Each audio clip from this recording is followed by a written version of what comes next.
नेपाली गीत सङ्गीतको क्षेत्रमा निरन्तर लागिराख्नुभएका गायक स्रष्टासँग रमाइलो कुराकानी गर्ने लोक तथा दोहोरी गायक हुनुहुन्छ खड्ग।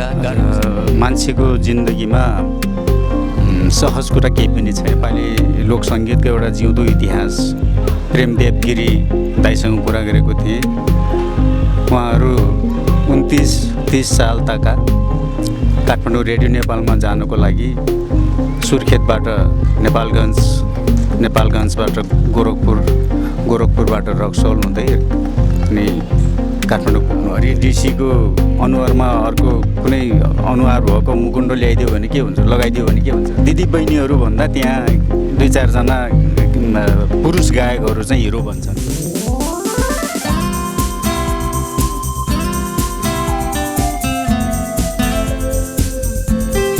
नमस्कार सम्पूर्ण श्रोता दर्शकबिनहरूलाई, म कलाकार विमल अधिकारी। तपाईँ अहिले हेर्दै हुनुहुन्छ KS TV Nepal.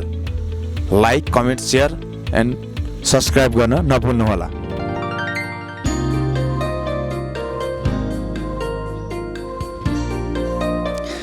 Hello hi दर्शन नमस्ते। तपाईँ यति बेला हेर्दै हुनुहुन्छ केएस टिभी नेपाल र म साथमा छु हरेडिसी।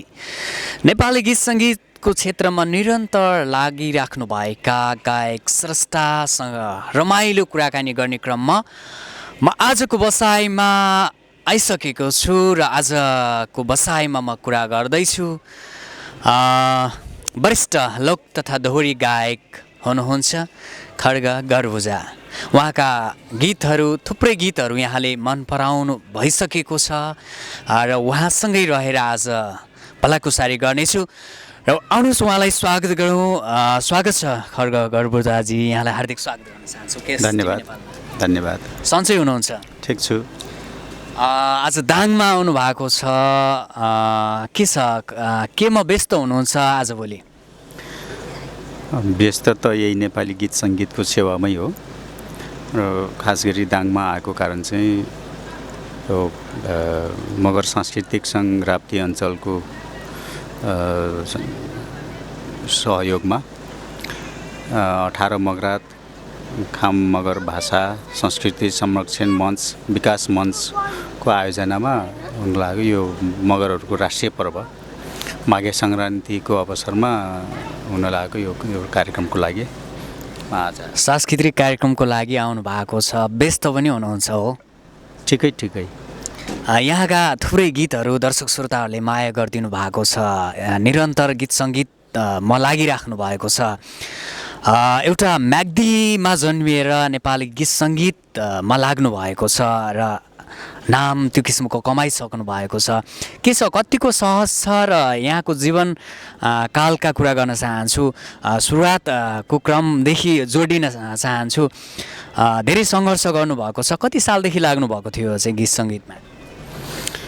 मान्छेको जिन्दगीमा सहज कुरा केही पनि छैन। सबै कुरा जटिल छन्, सबै कुरा गाह्रा छन् र गीत सङ्गीतमा मैले जति सङ्घर्ष गरेँ, जति दुःख भोगेँ, त्योभन्दा अझै बढी दुःख मेरा अग्रजहरूले भोग्नुभयो, गर्नुभयो, सङ्घर्ष गर्नुभयो। मैले अहिले भर्खरै मात्रै नेपाली लोक सङ्गीतको एउटा जिउँदो इतिहास प्रेमदेव गिरी दाइसँग कुरा गरेको थिएँ। उहाँहरू 29-30 सालताका काठमाडौँ रेडियो नेपालमा जानको लागि सुर्खेतबाट नेपालगञ्जबाट गोरखपुरबाट रक्सौल हुँदै अनि काठमाडौँ पुग्नुहुन्थ्यो अरे 7-8 दिनमा। त्यतिको दुःख त मैले भोगिनँ, तर पनि अब मेरो अगाडि आएका चुनौतीहरू त मैले सामना गर्नै पर्यो यो क्षेत्रमा लाग्दाखेरि। होस्, अब अहिलेको जस्तो सहज थिएन, यातायातको सुविधाहरू थिएनन्, सञ्चार माध्यमहरू थिएनन् त्यति बेला। प्रविधिको कुरा गर्दाखेरि ट्र्याक सिस्टम थिएन त्यति बेला।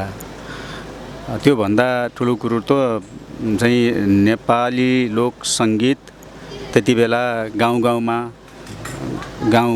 वनपाखाका चाहिँ कुना कन्दरामा पूर्व मेचीदेखि पश्चिम महाकालीसम्मका ती डाँडा काँडा कन्दराहरूमा लुकेर बसेका थिए। ती लुकेर बसेका कुना कन्दरामा लुकेर बसेका लोक भाकालाई सङ्कलन गरेर तिनीहरूलाई टिपेर काठमाडौँको रेडियो नेपालमा लगेर गीत गाउनु सबैभन्दा ठुलो चुनौतीको कुरा थियो।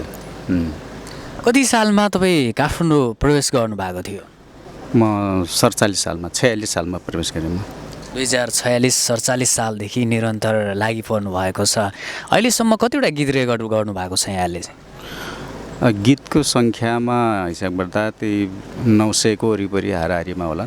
900 गीतहरू रेकर्ड गरिसक्नु भएको छ। म सबैभन्दा तपाईँको गीतको विशेष गरी गण्डकी अञ्चलमा निकै प्रचलित सालैजो भाका, पानी खायो बाघैले अत्यन्तै गीत दर्शक श्रोताकोले रुचाइदिनु भएको गीत थियो।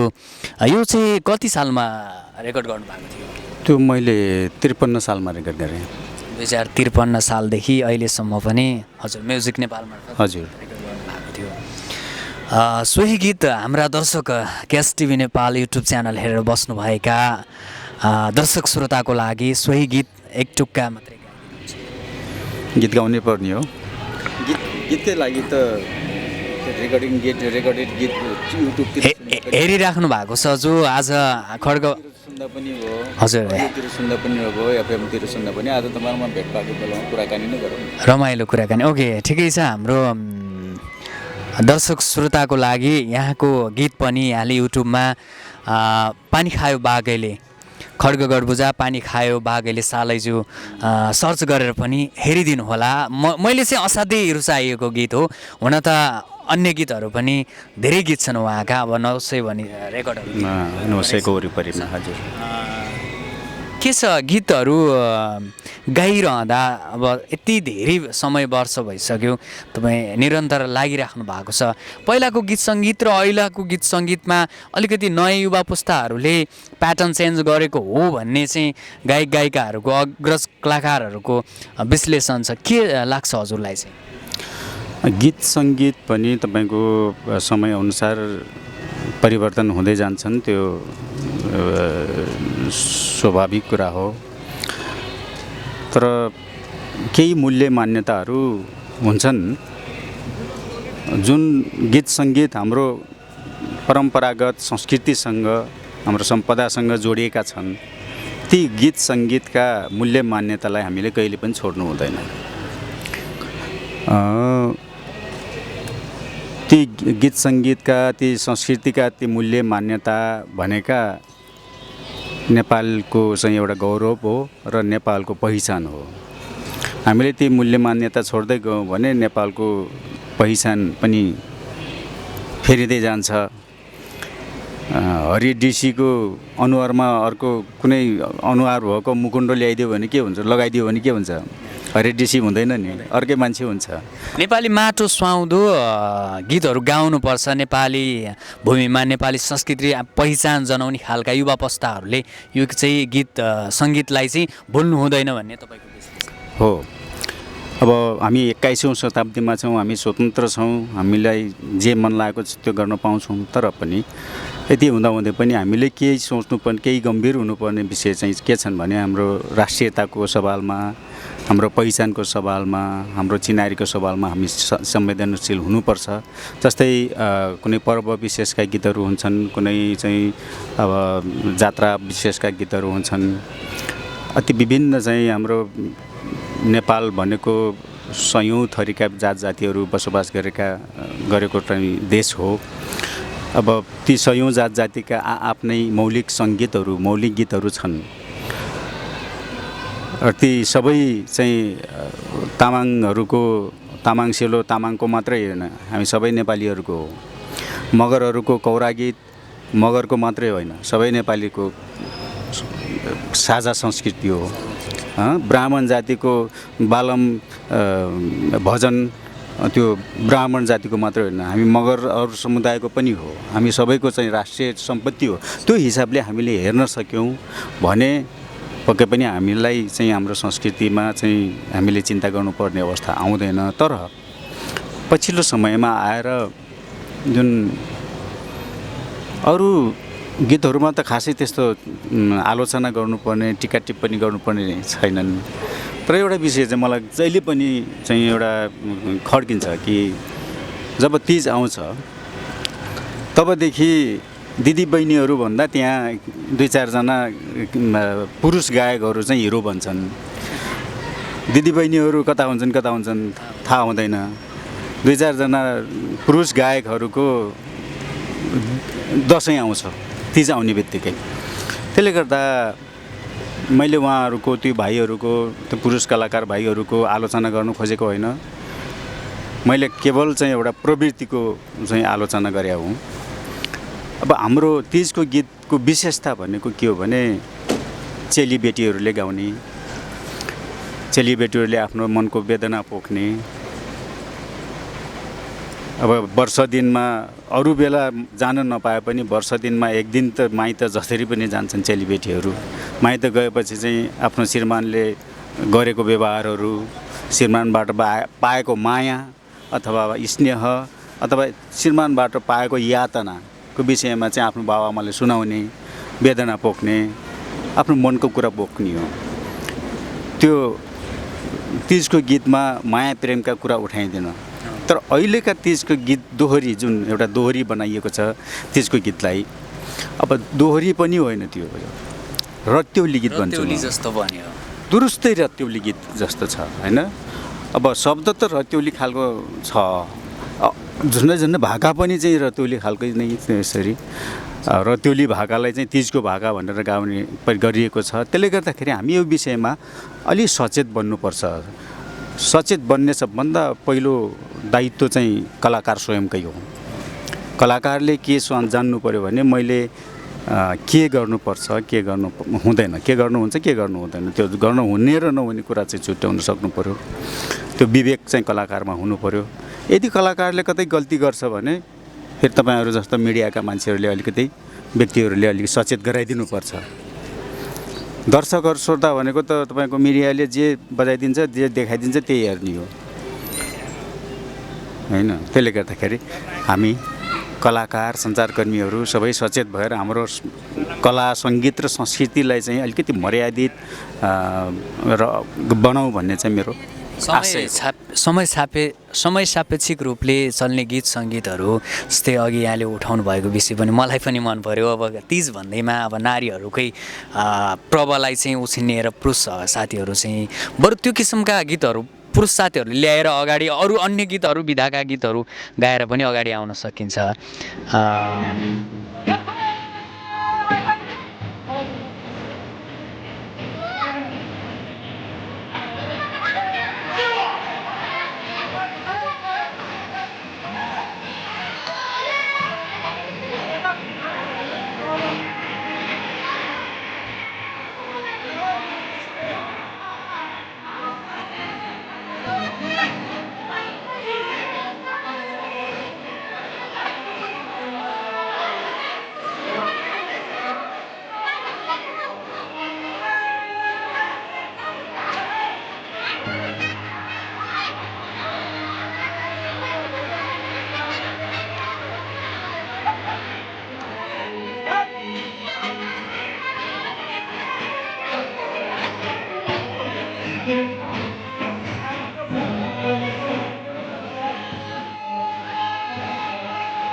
दर्शकवृन्द, यहाँले देखिसक्नु भएको छ आज हाम्रो माझमा वरिष्ठ लोकदोहोरी गायक खड्गगढ बुझा हुनुहुन्छ। यहाँका गीतहरू हेरिसक्नु भएको छ। पुनः स्वागत गर्न चाहन्छु खड्गगढ बुझा। धन्यवाद। कस्तो लागिरहेको छ? दाङ आउनु भएको छ आज, कार्यक्रम पनि यहाँले मगर सङ्घको कार्यक्रममा उपस्थित हुनु भएको छ। प्रस्तुत दिइरहँदा कस्तो अनुभूति भइरहेको छ यहाँलाई चाहिँ दाङमा? मेरो यो नयाँ अनुभूति त होइन, नयाँ धेरै पटक भन्दा पनि यो सिधै 2 चोटि हो, दोस्रो पटक हो। योभन्दा अगाडि पनि मगर सांस्कृतिक सङ्घ रोल्पाको आयोजनामा भएको यही माघे सङ्क्रान्तिकै अवसरमा भएको कार्यक्रममा आएको थिएँ र मलाई मन परेछ क्या सायद आयोजक भाइहरूलाई दाइहरूलाई फेरि पनि बोलाउनु भयो। तपाईँको गीतहरू यति हिट गीतहरू छन्, प्लस अब नयाँ हरेक कुराहरू छ, सहज छ तपाईँलाई। फेरि मगर सङ्घ भनेपछि तपाईँहरू एउटा संस्थागत पनि सायद मगर सङ्घ के हुनुहुन्छ हजुर? म मगर सांस्कृतिक सङ्घको चाहिँ संस्थापक अध्यक्ष हुँ। 2060 सालको असार 15 गते दही चिउरा खाँदै झम्सीखेलमा थियो मगर सङ्घको केन्द्रीय कार्यालय।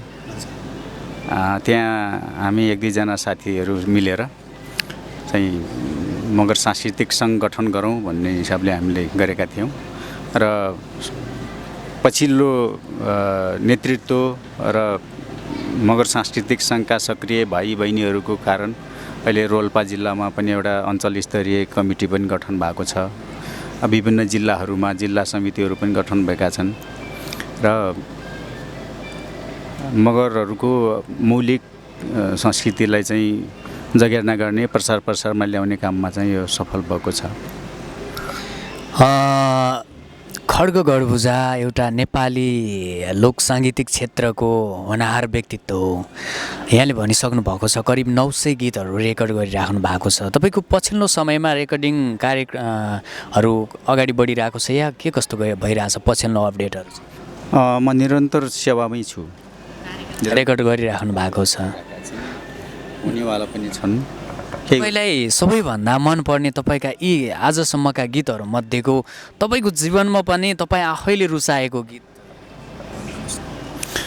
मैले जन्माएका मेरो छोराछोरी सबै राम्रो लाग्छन्, नराम्रो त लाग्दैनन् होइन। तर पनि अलिकति मनमा त त्यति आफैलाई चाहिँ जुन गीत जो अलिकति अब जस्तै हुन्छ नि आफूले आफैलाई पनि केही कुरा असाध्यै मनपर्ने कुरा होइन। मेरो काम त जन्माउने हो, अब सिर्जना गर्ने हो। कुन राम्रो कुन नराम्रो, राम्रो नराम्रो सबै छुट्याउने काम त दर्शक श्रोताहरूकै हो। दर्शक श्रोताले पनि हेर्नुहुनेछ, कमेन्ट गर्नुहुनेछ।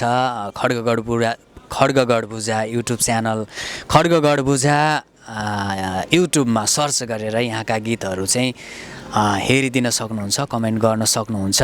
हामी कार्यक्रमको अन्तिम चरणतिर पनि छौँ। सायद मैले यहाँलाई भन्न छुटाएका केही कुराहरू छन्, केही भनौँ केएसटिभी नेपाल युट्युब च्यानलमा केही कुरा राखौँ भन्ने त्यस्तो खालको छ भने कुराहरू लगभग आइसके नै, तर पनि अब अन्त्यमा भन्नुपर्दा मैले अघि नै पनि भने केही कुराहरू त, तर पनि फेरि दोहोऱ्याउनु पनि चाहन्छु कि नेपाली लोक सङ्गीत विभिन्न प्रकारका छन्। पप सङ्गीत, ऱ्याप सङ्गीत, अब गजल सङ्गीत भयो, आधुनिक सङ्गीतहरू भयो होइन। मौलिक लोक सङ्गीत चाहिँ मनोरञ्जनको साधन मात्रै होइन, यसलाई एउटा मनोरञ्जन गर्ने साधनको रूपमा मात्रै कसैले पनि प्रयोग नगरिदिउँ। यसको सबै देशका आफ्नै खालका मौलिक सङ्गीतहरू हुन्छन्। ती सङ्गीतले ती देशको प्रतिनिधित्व गरेका हुन्छन्, ती देशको चाहिँ पहिचान दिइरहेका हुन्छन्। त्यस्तै नेपाली लोक सङ्गीत पनि हाम्रो नेपालको एउटा चिनारी हो। यसको जुन मर्यादा छ, जुन चाहिँ एउटा मूल्य मान्यता छ, त्यसको जुन गरिमा छ, त्यसलाई चाहिँ आघात पर्ने खालको क्रियाकलाप कसैले पनि नगरिदिउँ। सुन्नेले पनि नगरिदिउँ, बजाउनेले पनि नगरिदिउँ, गाउनेले पनि नगरिदिउँ। नेपाली लोक सङ्गीतलाई माया गरिदिनुहोस्।